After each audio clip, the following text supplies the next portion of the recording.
Es una inmensa suerte el poder oír hablar y contar la historia a alguien que ha sido artífice de ella. Repito, es un gran honor para mí que esté hoy con nosotros y, bueno, estoy encantado y deseando escucharle, don Carlos.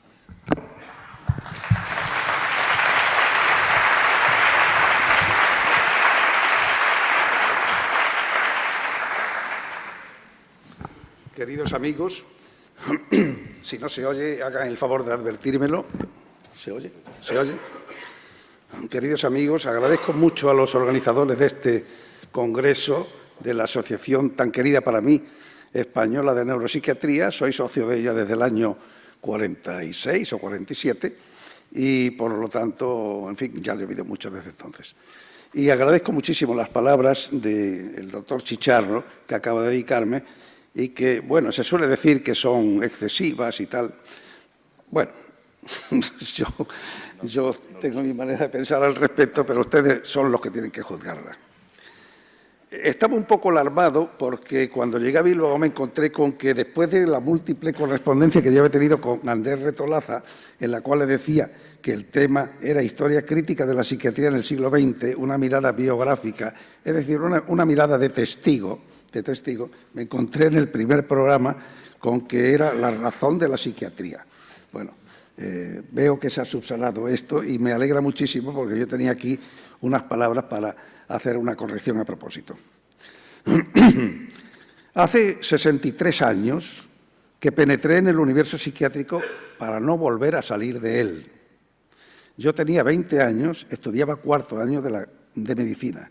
Y no cuento, porque eso está contado en pretérito imperfecto, que yo ya en mi adolescencia, cuando tenía 12 años, ya a través de la figura de Cajal, que moría en el año 34, el 17 de octubre del 34, como la idealizamos tanto, y yo, mi preceptor de la Institución Libre Enseñanza, me idealizaba tanto don Santiago Ramón y Cajal, y me hablaba tanto de su ejemplo, y puso en mis manos recuerdos de mi vida, que se acaba de reeditar ahora mismo por la editorial Crítica como obra del canon científico del siglo XIX y XX, pues ya tenía yo mi laboratorio de histología en mi casa y, bueno, gracias también a este preceptor y al médico de mi pueblo, porque en aquella época los médicos generales leían mucho y tenían los 17 volúmenes de la primera traducción de López Ballestero que se hizo de la obra de Freud, la primera traducción de las obras de Freud a cualquier idioma que no el alemán.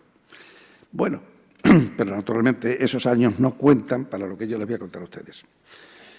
Si bien es cierto que a mí me interesan muchas cosas, demasiadas quizás para lo que yo pueda abarcar y me gustaría saber, puedo decir que mi mundo, mi universo, ha sido el universo psiquiátrico y todos los demás han sido, por decirlo así, escarceos, excursiones, paseos. Algo así como le ocurría a Nabokov. Cazaba mariposas, las estudiaba y describía a veces y añadía incluso alguna especie, género o familia a las ya clasificadas por los lepidopterólogos, pero sobre todo escribía, porque Nabokov ante todo era escritor. Y yo, salvando todas las diferencias con Nabokov, soy ante todo psiquiatra. Y voy a tratar de la psiquiatría en la cual aterricé en el año 1942. La psiquiatría que me encontré cuando comencé mi formación en el servicio de psiquiatría del Hospital General de Madrid, que era en realidad de neuropsiquiatría. No existía aún la seguridad social y, por lo tanto, oficialmente no estaban, por decirlo así, unificadas la neurología y la psiquiatría, como se unificó de una manera por decreto años después. Entonces, se era neurólogo y psiquiatra porque la formación, salvo en Cataluña, que seguía el modelo francés, que ya desde finales del siglo XIX había extendido la neurología de la psiquiatría, en el resto de España el modelo era el modelo alemán e incluso norteamericano. Es decir, que era neurología y psiquiatría comunidad. Piensen ustedes el número de revistas que entonces se llamaban de neurología y psiquiatría. Por ejemplo, Vorrite der Neurologie und Psychiatrie, Centralblatt der Neurologie und Psychiatrie, Zeitschrift für die gesamte Neurologie und Psychiatrie, los Archives de Neurologie und Psychiatrie, los Excerta, etcétera, etcétera. Claro es que luego cada uno marcaba su acento y uno se iba más hacia la neurología, más hacia la psiquiatría. Este era el caso de López Ibor, que era el que dirigía el servicio de neuropsiquiatría del Hospital General, hoy Museo Reina Sofía. López Ibor era, digamos, algo así, más psiquiatra que neurólogo, pero sabía bastante de neurología porque había opositado a una plaza de neurología en el Hospital de Valencia, que no ganó, pero que, bueno, la conocía. Y al ocupar la cátedra como encargado del servicio del Hospital General de Madrid, él tuvo que hacerse más neurólogo, incluso a partir de la influencia de uno de los grandes neurólogos españoles, desgraciadamente muerto cuando tenía 39 años, que era Manuel Peraita. Manuel Peraita, que ocuparía luego la dirección del servicio de psiquiatría de Leganés, le ocurría la inversa que López Ibor. Era más neurólogo, se había formado en Alemania, nada menos que con Foster y con Fester y con Altenburger, y la psiquiatría le venía, por decirlo así, por añadidura. Pero voy a este carácter que tenía el servicio en el cual yo me formé. En Madrid, todo psiquiatra que se preciase de tal debía de saber neurología y todo neurólogo que se preciase de tal debía saber psiquiatría. Y a ser posible también neuropatología, sobre todo si se tenían las pretensiones, como las tenía yo, de acceder algún día a una formación más completa que me permitiera acceder con cierto decoro a una cátedra universitaria. Hay que tener en cuenta a este respecto lo de la neuropatología. Tiene su importancia en la historia de la psiquiatría del siglo XX y de lo que llamamos del XXI, que es la siguiente. En España, Cajal no hizo nunca neuropatología, nunca. Cajal era un neurohistólogo asombroso, pero neurohistólogo nada más. Y él reconocía que, dadas sus conocimientos de neurohistología, pues la escuela española se debería completar no solamente con neurohistólogos como don Fernando de Castro, Tello, Calandre, etcétera, y muchos más, Fañanás, el doctor Sánchez, que se dedicó a la neurología de los insectos, con el cual Cajal trabajó con él, y escribieron juntos sobre la retina de los insectos. Cajal pensaba que había un hueco para la escuela española, dada la importancia que la escuela española tenía por la inventiva de los métodos de tinción, que faltaba la neuropatología. Por fortuna para Cajal, aunque luego viene su desgracia, apareció por España ya Nicolás Achúcarro, discípulo de Niels y de Alzheimer y de Kraepelin, y que ocupa el puesto de jefe del servicio de neuropsiquiatría en donde yo empecé a trabajar, el que ocuparía, andando los años, López Ibor. Achúcarro, por desgracia, muere muy pronto de un Hodgkin, creo que es al parecer lo que, si se puede hacer una identificación diagnóstica a posteriori, parece que fue un Hodgkin lo que tuvo, muere muy joven, todo el mundo que le conoció reconoció que era una personalidad verdaderamente genial, personas nada sospechosas de beatería, como don José Ortega y Gasset, reconoce que Achúcarro era una de las personas de más talento que conoció en su vida. De manera que era frecuente que durante algún tiempo el psiquiatra que pretendía adquirir una formación que le preparase para el magisterio universitario pasase por el laboratorio de neurohistología. Un psiquiatra, aquí está Lázaro que lo sabe, un psiquiatra tan estrictamente psiquiatra como don José Miguel Sacristán, maestro de tantas generaciones de psiquiatras, pues tiene un trabajo que es muy importante para su época sobre la epífisis. De manera que el paso por el laboratorio era para nosotros muy necesario. Por entonces, la nosología que nosotros usábamos en el servicio de psiquiatría era la nosología de Kraepelin, con algunas modificaciones que eran las introducidas, por ejemplo, por Kresmer, el delirio sensitivo de referencia independiente de cualquier proceso esquizofrénico, era una introducción de Kresmer. También se hacían algunas introducciones, no yo, sino algunas introducciones, de la nosología que seguía, una nosología por los demás, en otros aspectos muy arbitraria y muy localizacionista, de Karl Kleis, el profesor de Frankfurt. Toda nuestra bibliografía, los que estábamos en Madrid, era por entonces alemana. Los franceses, la psiquiatría francesa, se soslayaba hasta que unos años después, poco antes del Congreso de Neuropsiquiatría de Zúrich del año 56, ya la psiquiatría francesa empezó también a penetrar en España a través de Deleuze, a través de Henry Ey, a través de Giraud y del viejo Baruch, del cual se conocía la psiquiatría biológica, que había publicado en los años 30 un tomo de psiquiatría que, por cierto, tengo yo y que como curiosidad le diré a ustedes que compré en la feria del libro de la Cuesta de Moyano con la firma de Anguera de Sojo, un psiquiatra que tuvo que exiliarse, en fin, por razones políticas y cuya familia tuvo que vender apresuradamente su biblioteca. Muchos de los libros de Anguera de Sojo están en mi poder por estas razones. Los libros de psiquiatría más en uso entonces eran la última edición del Tratado de las Enfermedades Mentales de Oswald Bünke, la espléndida psiquiatría de Martin Reicher, en donde colaboraban una serie de los capítulos estaban escritos por distintos psiquiatras alemanes y suizos, y la psiquiatría de Johannes Lange, continuada por su discípulo Bostrom, que Lange era el último discípulo de Kraepelin y el que había sucedido a Kraepelin en la dirección del Instituto de Investigaciones Psiquiátricas de Múnich.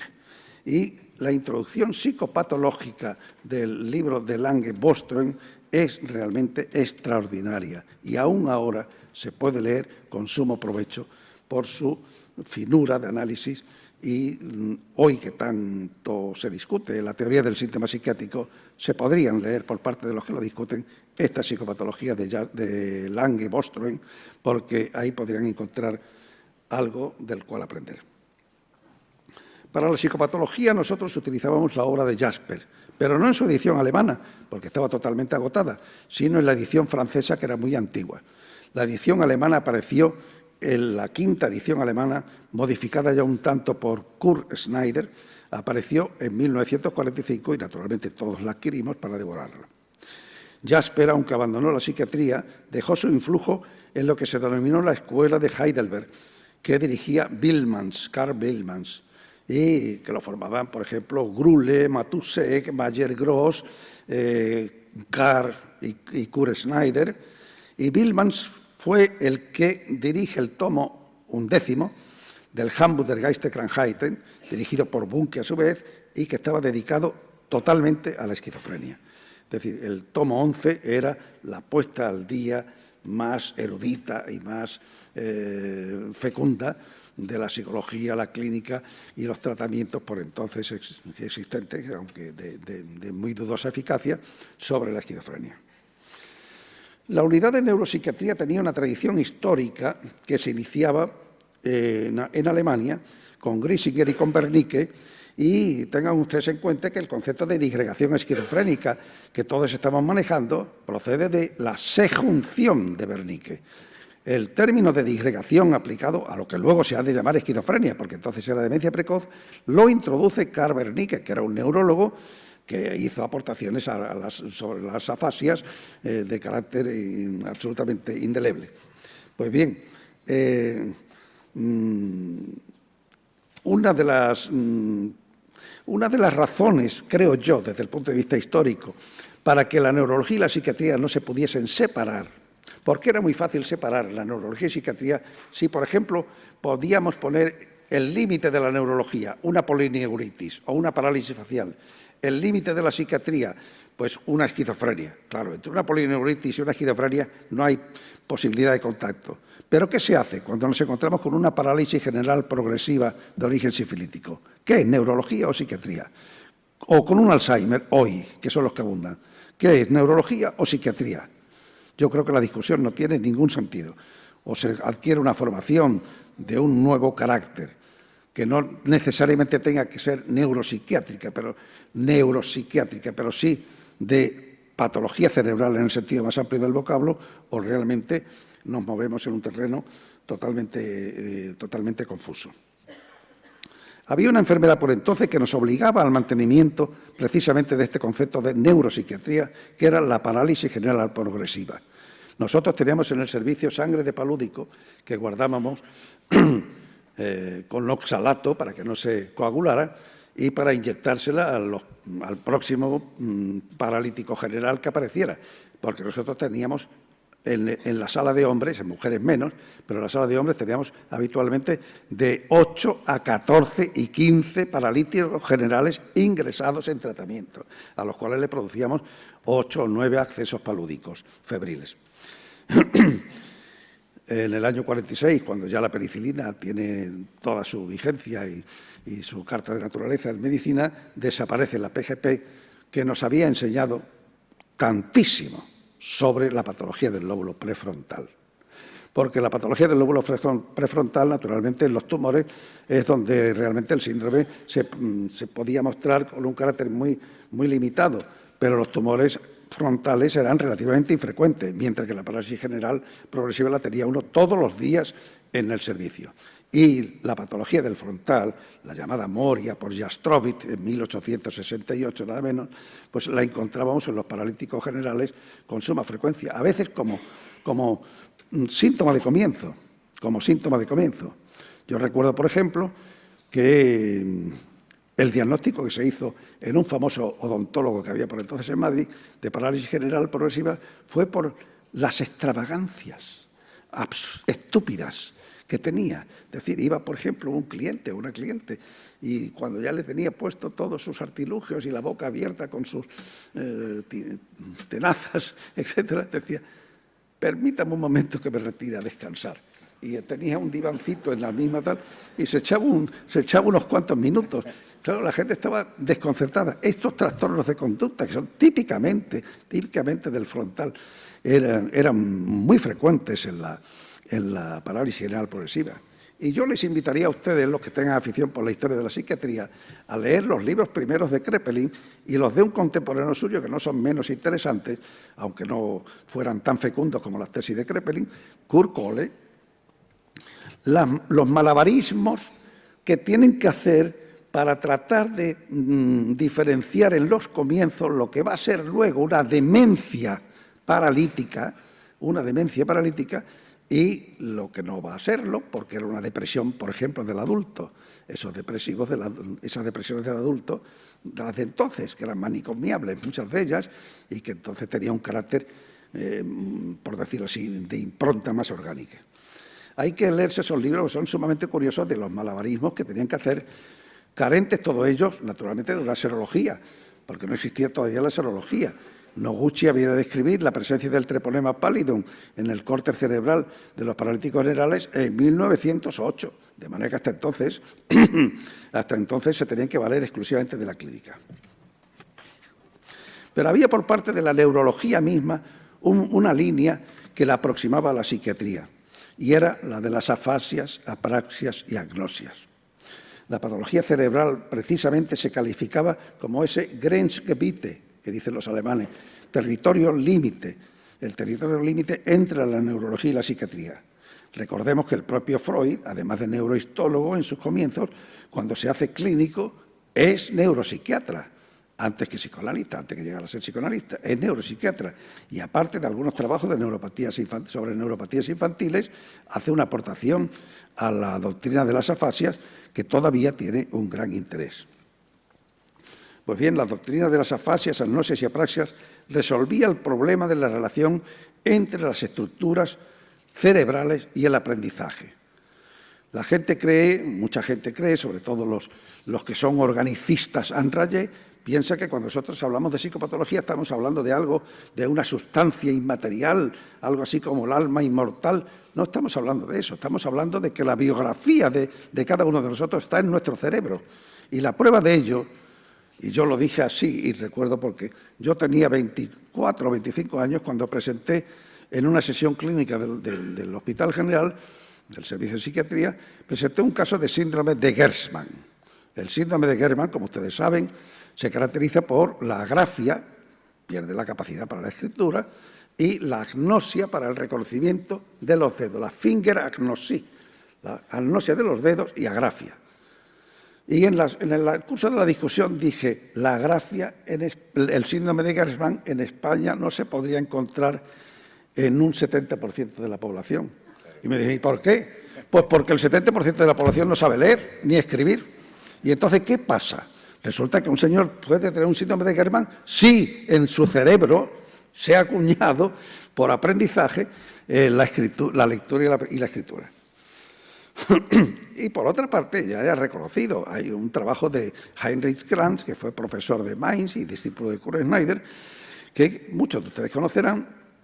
Él pasó por Córdoba de turista y estuvimos hablando unos cuantos días y me envió su trabajo, en el cual él recoge la historia de los temas del delirio desde 1880 hasta 1900, me parece que son 38, 30 o 40. Y los temas del delirio van cambiando. Naturalmente, hoy día es raro que alguien tenga un delirio de grandeza si se crea ya Napoleón, pero entonces en aquella época pues podían creerse a Hitler o podían creerse a otro. Es decir, los temas y las mismas estructuras de los delirios de infidelidad, los mal llamados delirios de celos. Porque el celoso es un señor que sospecha, el celoso es un señor que sospecha que su mujer le es infiel, pero el delirante es que lo afirma. Esa es la diferencia, y por eso no se debe hablar de delirio de celos, sino de delirio de infidelidad. Los delirios de infidelidad han cambiado también su morfología.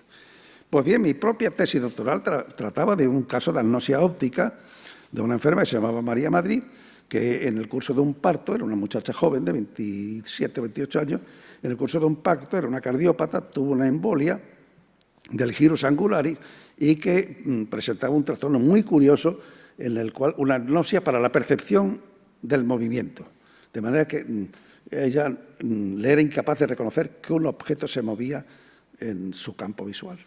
Y yo la estudié durante meses y sobre eso hice mi tesis. Quiero decir que este era el territorio límite entre la neurología y la psiquiatría.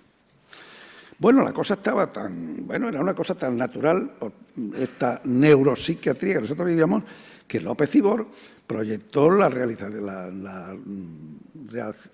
ejecución de un libro en el cual íbamos a figurar como dos personas más. Y a ustedes les va a asombrar el nombre de una de ellas, Javier Zubiri. Javier Zubiri, el filósofo, se interesaba mucho por la formalización, se interesaba mucho el cerebro. Le interesaba mucho la función de formalización. Creía que el cerebro era un órgano que constantemente estaba formalizando la realidad como manera de poder el sujeto dominarla y conocerla, ¿verdad? Y entonces le interesaba mucho todo el tema de las organizaciones cerebrales. Y a propósito de mi tesis doctoral, y López Ibor, por no quedar al margen, pues López Ibor iba a hablar sobre la agnosia y afasias, subí sobre las localizaciones cerebrales y yo iba a intervenir sobre las agnosias ópticas concretamente. Todos estábamos además muy influidos por neurólogos muy sutiles que estaban en el límite con la psiquiatría, como por ejemplo Kurt Goldstein. Kurt Goldstein es también al que se le debe esto que hoy se conoce por todos como los síntomas negativos de la esquizofrenia, de Andreasen, es la pérdida, la Categorial Verhältnisverlust, que decía Goldstein, la pérdida de la categoría, de la capacidad categorial. Estos son los síntomas negativos, y esto el primero que lo describe es Kurt Goldstein, que era un neurólogo que trabajó mucho en patología cerebral con los heridos de la Primera Guerra Mundial y que describe cómo los esquizofrénicos, y el test de Cassani se basa fundamentalmente en las tesis de Goldstein, porque para describir cómo el descenso de la capacidad de abstracción que tiene el deterioro esquizofrénico, que es una demencia muy distinta de la demenciación tipo Alzheimer, como todos sabemos, claramente.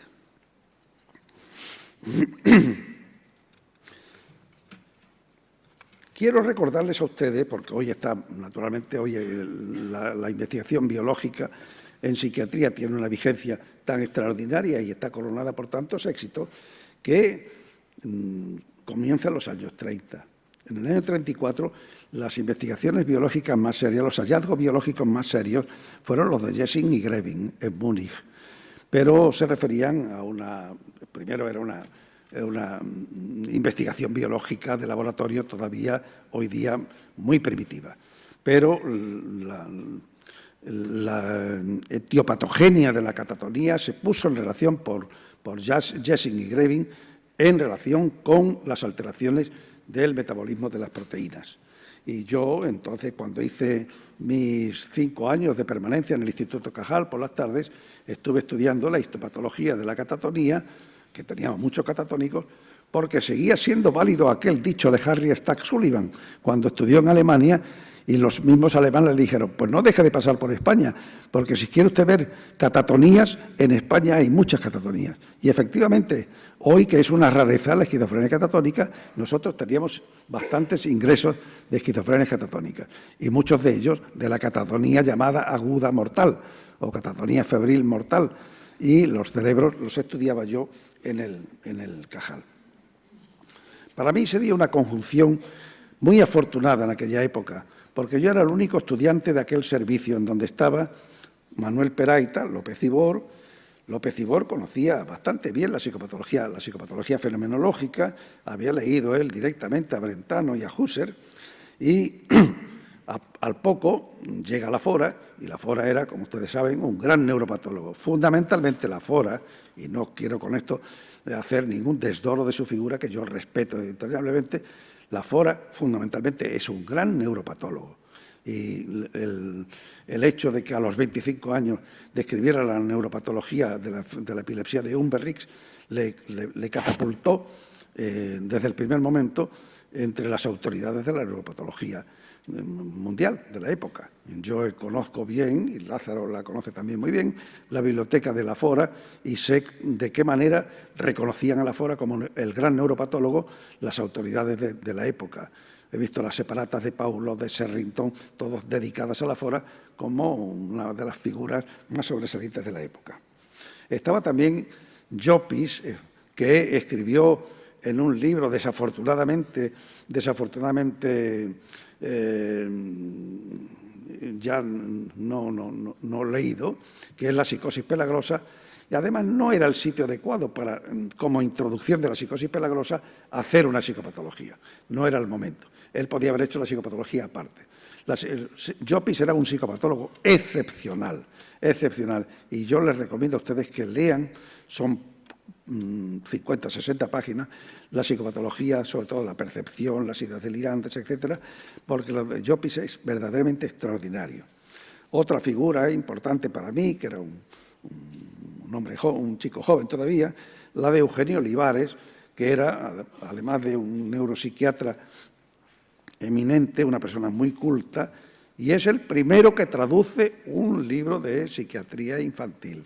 Es el Benjamin, un libro de un suizo, hecho en colaboración con otros muchos, y que es el primer libro de neuropsiquiatría infantil que se traduce a España. Bueno, ¿qué inconvenientes tenía aquella psiquiatría vista ahora desde mí? ¿Qué inconvenientes tenía? Pues tenía uno gravísimo, que era el nacionalismo.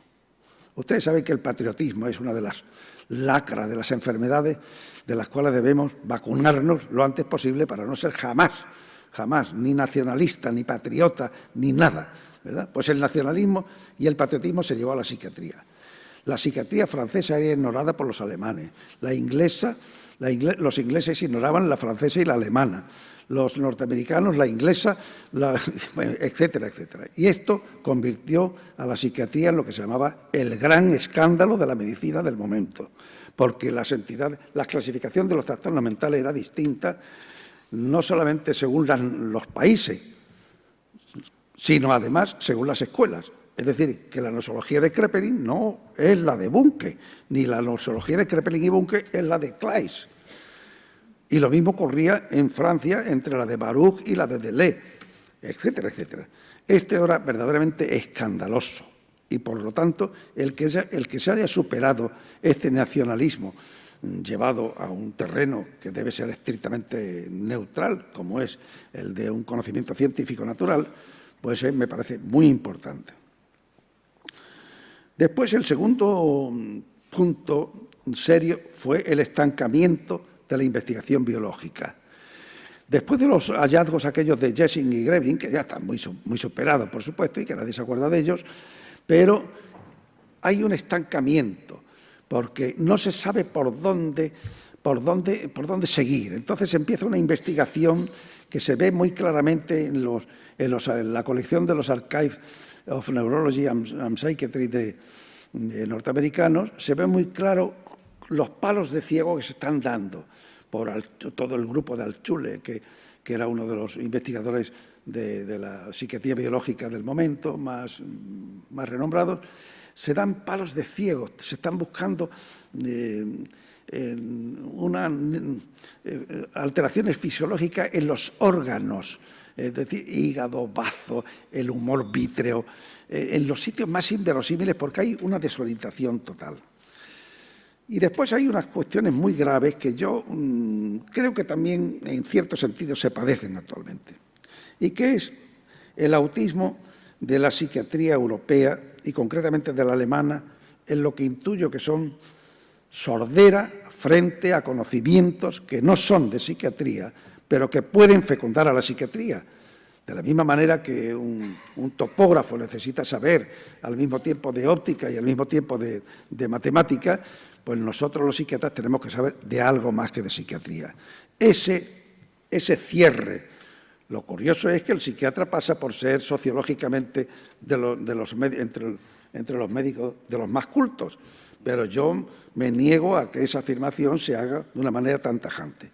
Piensen ustedes que hay dos disciplinas, que una es la sociología y otra cosa es la lingüística, que son absolutamente ignoradas por los psiquiatras desde el comienzo del siglo XX hasta, yo creo que podría decir que casi hasta ahora, salvando unos momentos, en fin, de psiquiatría social, de predominio de la psiquiatría social. Pero piensen ustedes, por ejemplo, el suicidio de Durkheim se publica en 1899. El libro sobre el suicidio de Grulle se publica en 1906. No se cita para nada un libro revolucionario en todos los órdenes, en la sociología del conocimiento, que es la investigación sobre el suicidio de Durkheim. Si el libro de Durkheim hubiera tenido una proyección en la psiquiatría de la época, desde el primer momento hubiera tenido la psiquiatría otra faceta que hubiera enriquecido. Esto no ocurría del todo en Estados Unidos, porque Estados Unidos es una población, como todos sabemos, de inmigrantes.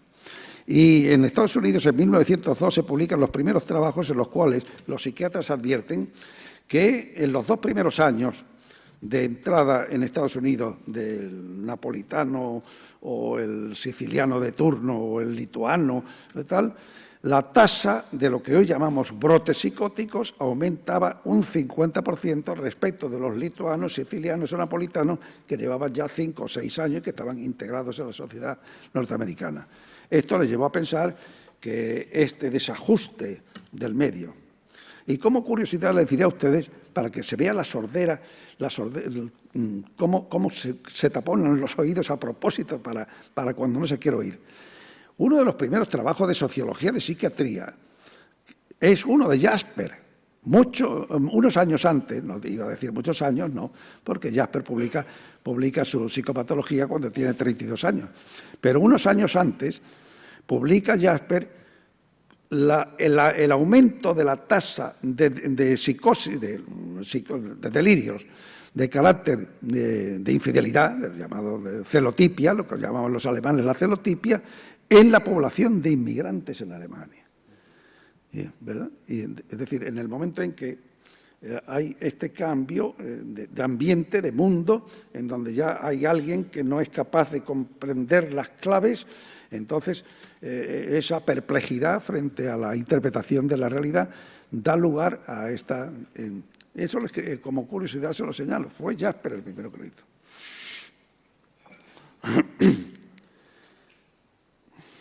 Y después otra de las lagunas de la psicopatología de entonces, de la psicopatología ya no de la psiquiatría, era que se hizo al margen de la psicología.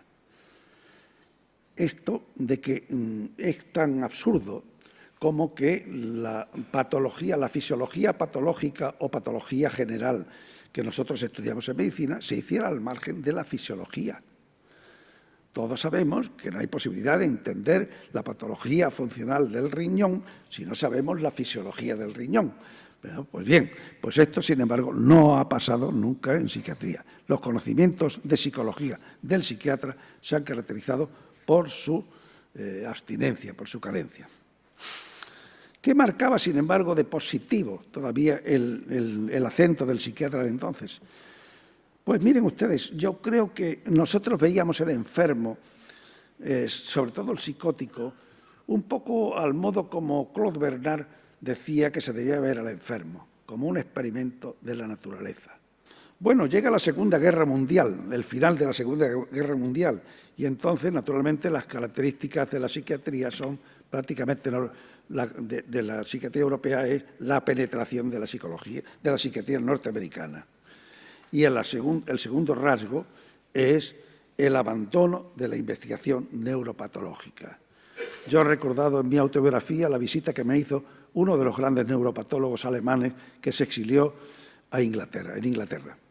Me visitó en Córdoba, tuvo la gentileza de visitarme en Córdoba, yo le invité a cenar y en el curso de la cena me dijo: doctor Castilla, yo he tenido el drama de haber dedicado toda mi vida a una investigación que no tiene futuro. Él sabía que yo sabía que era neuropatólogo. Es decir, la neuropatología pasa a un segundo plano completamente. La psicopatología adquiere una impronta psicoanalítica que se convierte en una barrera pese a la enorme difusión de entonces. Desde mi punto de vista, la psicopatología en aquel momento, en aquellas latitudes, se muestra con su mayor riqueza, a mi modo de ver. Es una opinión muy personal, porque además no ha tenido seguidores, con la obra de Harry Stack Sullivan, un psiquiatra y psicopatólogo, sobre todo, hoy muy poco citado, pero que yo les recomiendo que lean ustedes si quieren enriquecerse desde todos los puntos de vista. Pero la psiquiatría nueva, la nueva psiquiatría, la que caracteriza a la psiquiatría de hoy, empieza en 1952, que es un año trascendental, porque aparece la clorpromacina, aparece la imipramina, aparece también la isoniazida del ácido isonicotínico, que cura la tuberculosis y que hace que la industria tuberculostática, llamémosle, de Suiza se vaya al garete, y se vaya al garete también todos los sanatorios del Guadarrama, ¿verdad?, y del Cercedilla, etcétera, etcétera. En 6 meses la isoniazida acabó con los sanatorios, con la lucha antituberculosa española y con la industria montada a propósito de ella. Bien, la clorpromacina introduce los que hemos tenido, en fin, por razones de edad y por razones de suerte, ocasión de estrenar determinados fármacos, como por ejemplo, en mi generación se ha estrenado la sulfamida, se ha estrenado la penicilina, ver a una meningitis meningocócica curarse en 6 u 8 horas, ¿verdad? Ver una meningitis tuberculosa curarse con unas tabletas de isoniazida, eso es una cosa maravillosa. Ver con la clorpromacina y la reserpina cómo el enfermo con un brote psicótico a las pocas horas ya empezaba a hacer su crítica, ¿verdad? Aunque luego volvieran otra vez las formaciones delirantes y alucinatorias, volvía a hacer la crítica y a decir, no, esto es que me lo creía yo, pero claro, es que mi cabeza no andaba bien. Eso no lo habíamos visto jamás en la historia de la psiquiatría. Quiero hacer justicia en esta ocasión recordando a alguien que pertenecía a esta asociación. Era un modesto, permítanme el calificativo, ¿no? Pero es un modesto psiquiatra que se llamaba Gutiérrez Higuera. Gutiérrez Higuera era el director del manicomio de Los Prados en Jaén. Y en nada menos que en 1956, en un congreso de psiquiatría en Madrid, en 1954, es decir, a los 2 años de la aparición de la clorpromacina, pronunció esta frase: este año pasado se han dado más altas que ingresos en el psiquiátrico de Jaén, tras la utilización de la clorpromacina. Recuerdo que uno de los psiquiatras en boga más entonces, Arro, dijo, yo también receto la clorpromacina a mis pacientes y le digo, tómela cuanto antes de que pase de moda.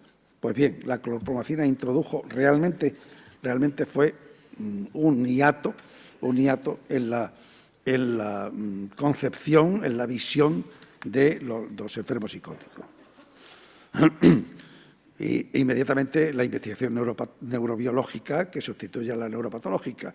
Yo recuerdo la enorme impresión que me produjo cuando vi en Nervenarzt, una revista alemana, que yo estuve recibiendo hasta que desapareció, y que aparecieron los primeros trabajos de la depleción que tenía lugar en las mitocondrias de las neuronas una vez por la dopamina, la depleción de dopamina, una vez que eran tratados los enfermos con clorpromazina.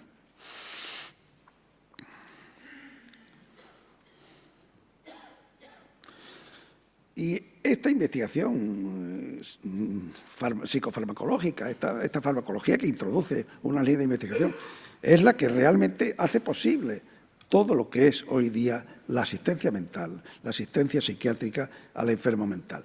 No sería posible si todavía estuviéramos manejando pues el electroshock y los absolutamente inútiles, pero no menos peligrosos, que eran los comas insulínicos.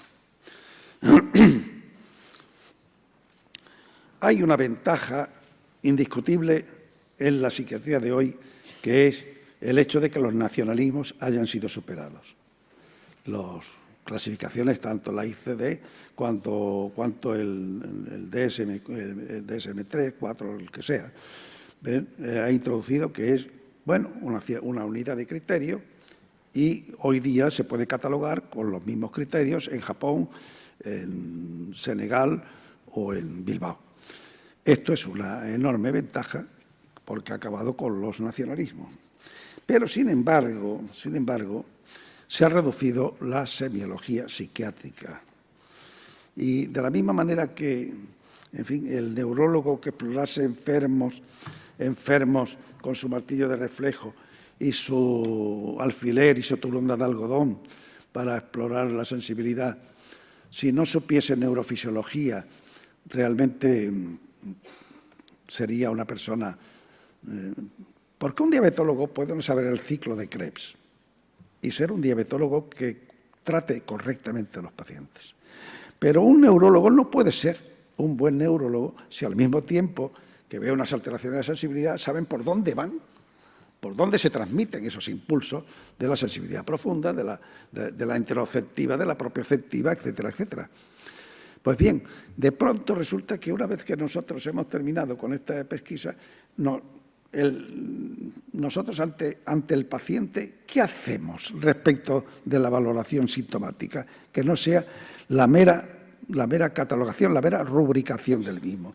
La industria farmacéutica no solamente nos dice que su producto es el mejor y además cuenta siempre con investigadores proclives a ofrecer estos resultados mejores, sino que es que además a veces tiene la ocurrencia de inventarse nuevas entidades nosológicas. ¿Con qué? Con la finalidad, como pasó con la fobia social, como pasaron con los ataques de pánico. Los ataques de pánico, las crisis de angustia, los ataques de pánico. Todo esto que va creando es un factor de distorsión que es sumamente grave y sobre el cual se debe estar realmente muy advertido. Yo creo que lo que le diferencia, sigue habiendo diferencia como la hay entre el digestivo y entre el urólogo y el digestólogo, la hay claramente todavía la diferencia de la psiquiatría del resto de la patología. Yo creo, lo voy a decir de una manera de momento un poco simple, pero espero que algún día ustedes puedan leer un desarrollo más amplio de esta tesis que yo le voy a poner a ustedes.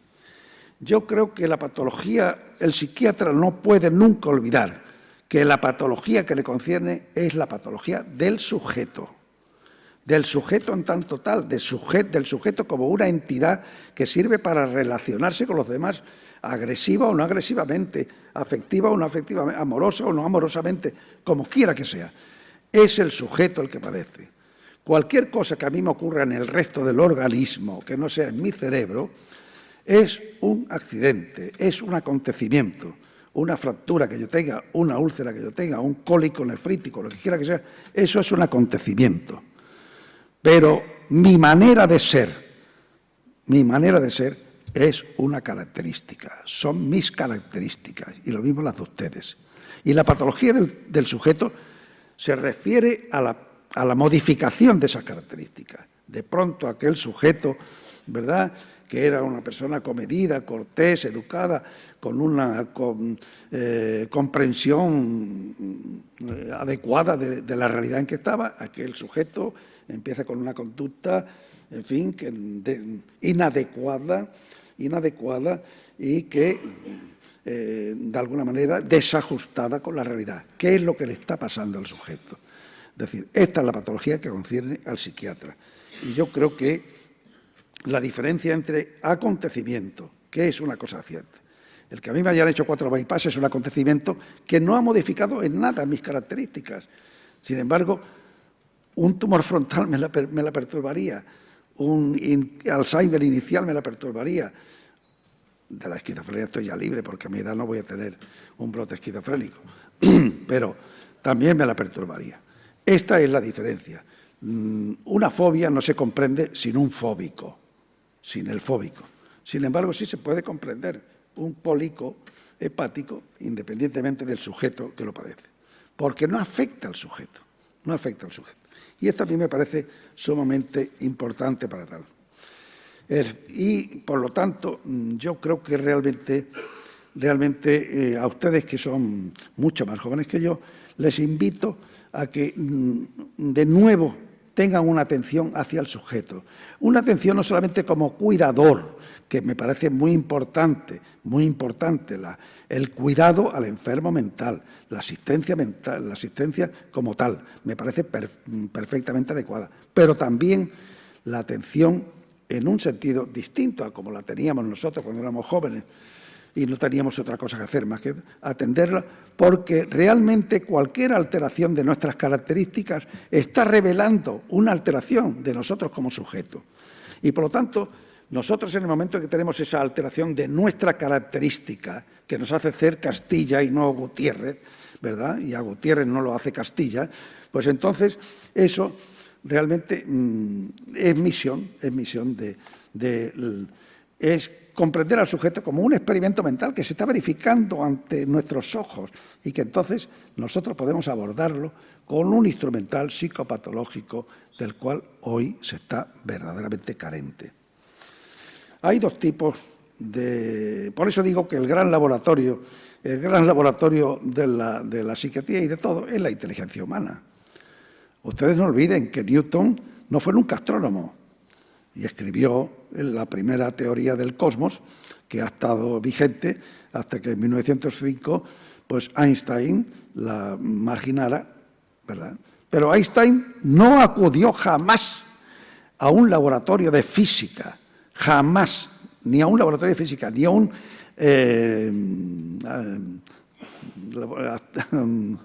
observatorio de astronomía, jamás, porque la inteligencia humana es el gran laboratorio. Si la inteligencia humana es tan excelsa como la de estos 2 caballeros, mejor que mejor. Pero la nuestra, bueno, para andar por casa no está mal que la empleemos debidamente. En la actualidad, les decía a ustedes, está intentando reiniciarse una psiquiatría teórica, porque de mano de Ciompi, Monti, Griffi, el grupo de Fulford, etcétera.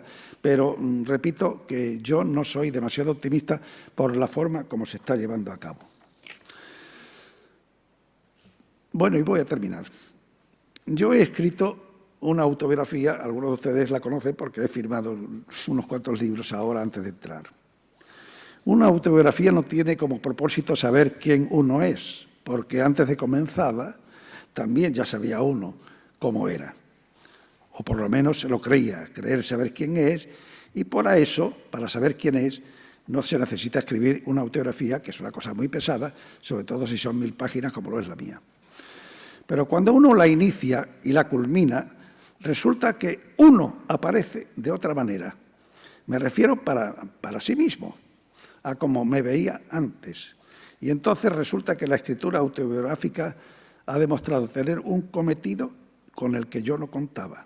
Y es el siguiente: saber de una manera, llamémosle más sólida, quién se es, cómo se es, qué se espera todavía de la vida que nos queda por vivir. No todas las biografías tienen esa virtud, aunque tengan otras, sean más divertidas, etc.